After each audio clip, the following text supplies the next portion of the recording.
Hello and welcome to the Toadstead. Well, let's see. Last time we left off, the building had part of its sides on. You see some of the girls are saying, good morning. And well, this is about how far we got. Let's go around. And it pretty much looks like this on both sides.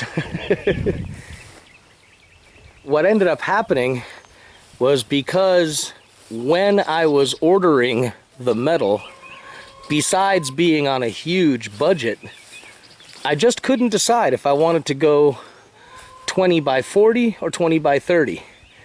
And boy, we went back and forth. I went back and forth. I went back and forth. And while I decided to go with the 20 by 40, I sort of forgot to update the amount of metal needed to do the outside of it. And my failure to update did keep us within budget. Obviously, you don't spend as much money, stay in budget, but it left me approximately 5 panels short of being able to finish on this go-around. So this is where we are. And now, even though it's not done, as you'll see here in a second, we didn't waste any time putting stuff in here.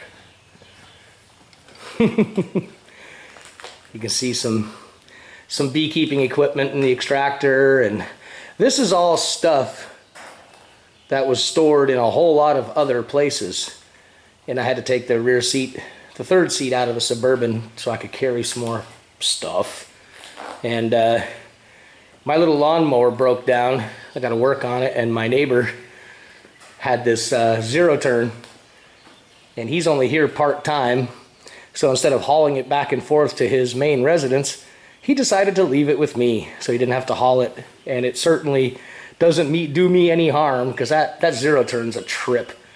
I had a lot of fun learning how to drive that silly thing. I'd never driven one before. But this is where we're at. You can see these 20 some odd foot panels.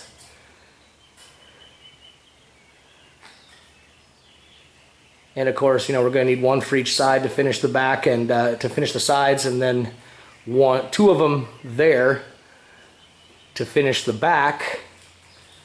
And then we'll definitely need one more to finish the front.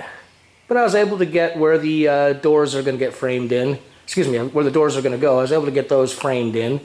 And yeah, I decided to go with a residential style door, even though it's going to be a foot taller. We have a great little company here nearby where I live that custom makes them any way you want, and they're pretty inexpensive as doors go. Believe it or not, they actually beat the big box store price for the door itself. So I was able to get that framed in. And up here above the beekeeping, you can see where I've got the other door, the man door, framed in. Although the project that we're going to be doing next is probably going to make me change that and put it over into this space to give me more room on the outside of the building to do something else, which is coming up. But for right now, this is what we have here. And of course the boss is checking out everything. Miles, what are you doing? What are you doing? Anyway, he's checking out everything, and yeah, it's a big delay. It's probably going to delay this project, gosh, at least a month and a half or so. But I think in the long run, going ahead and doing this, I mean, I've had a lot of questions about how much money it takes to do this kind of stuff. And it ain't cheap. You know, we do skimp in a lot of other places. I don't do restaurants. I'm gonna make a separate video on this lifestyle from a financial point of view. But the bottom line is that the decisions that we make here, I try and keep things from a quality and a over length of time decisions than more of the immediate gratification. Then it's tough. Much as I like to eat fine foods and drink fine wines and such, no, I'll drink water and eat more hamburgers and top ramen to be able to have something like a little bit larger shop with a concrete floor. Because that was a decision I had to make. It was a tough one. The time it took just to save to get the money to get to this point was well over 6 months.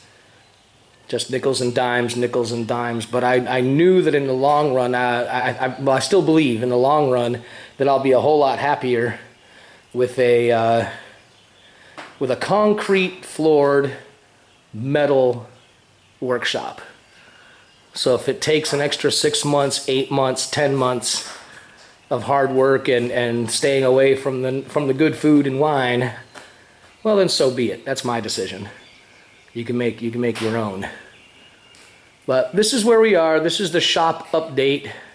This is right at the end of May is where we are. Broke ground on it, yeah, I guess a couple months ago, and just been nickel and diming and picking and chewing at it, and hopefully here before the end of the summer in 2016 we'll at least get this all weathered in and start moving in the shop equipment. One of the, I don't know if you want to call it comical or sad parts about this, is so much of what you're seeing in this video are things that don't even belong in here.